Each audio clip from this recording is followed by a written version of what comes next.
Right, let's cut to the fucking chase on this one. A very nice man decided to buy a PSG-1 second hand. When it was received, it wasn't working very well. He brought it over to me, and I thought it should be a nice easy job, what I've got to do, so I didn't bother turning the fucking camera on. This is what we discovered inside his PSG-1.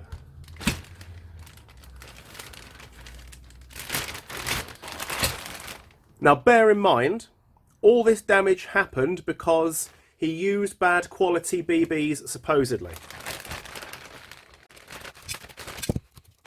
Bad quality BBs caused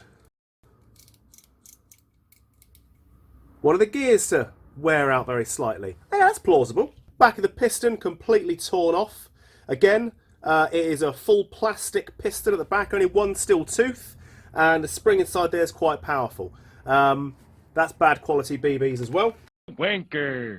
There was also putty, 2-part putty around some of the screws here. That's caused again by bad quality BBs. Wanker. And the motor is completely stripped out on the pinion gear. And again, obviously, that is caused by bad quality BBs. Wanker.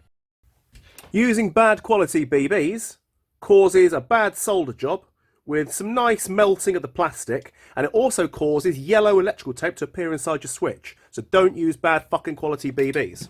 Wanker.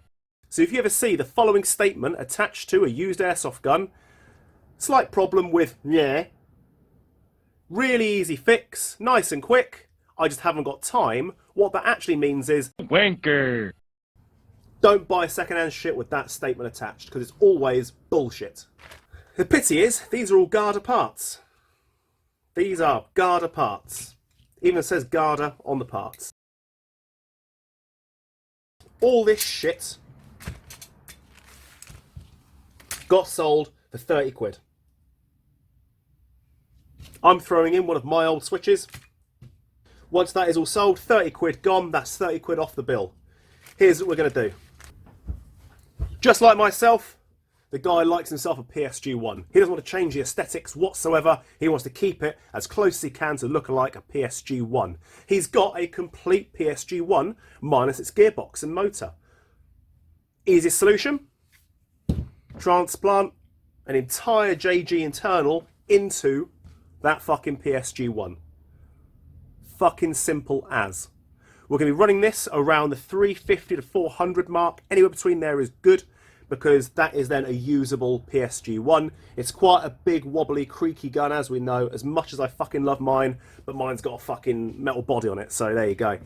We're going to be transferring that over. And if I get the opportunity and I can make it happen, I'm going to try and find a way to make this look like a PSG-1 grip. Let's fucking do this.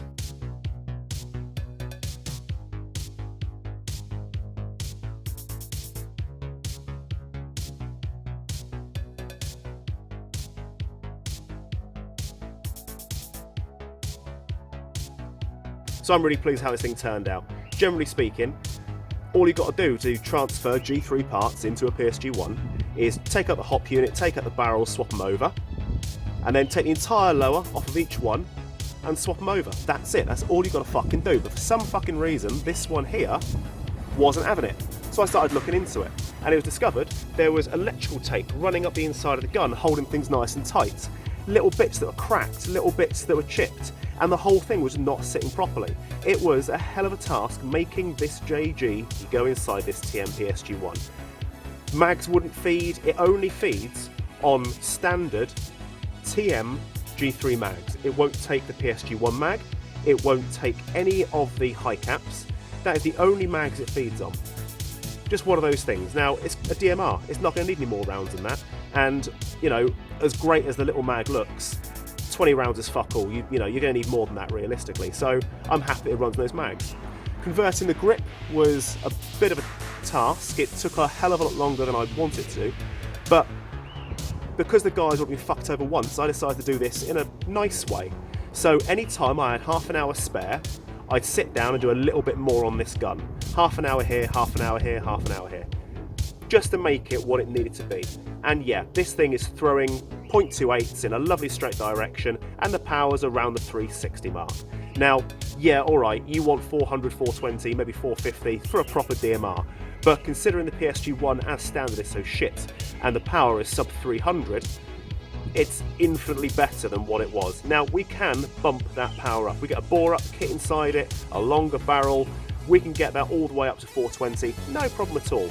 But is it worth it? The amount of time and effort has gone into this, and it is many, many, many days gone into this, half an hour at a time, just to try and make this thing happen. So the fact it's turned out this fucking nice, I'm pleased with. Very few guns compare looks-wise with a PSG-1. Very, very few. It's fucking iconic. It is just absolutely awesome. Anyone who knows their Metal Gear knows full well that you want a Mark 23 SOCOM, you want a FAMAS, and you want a PSG-1. And that's just the way life is.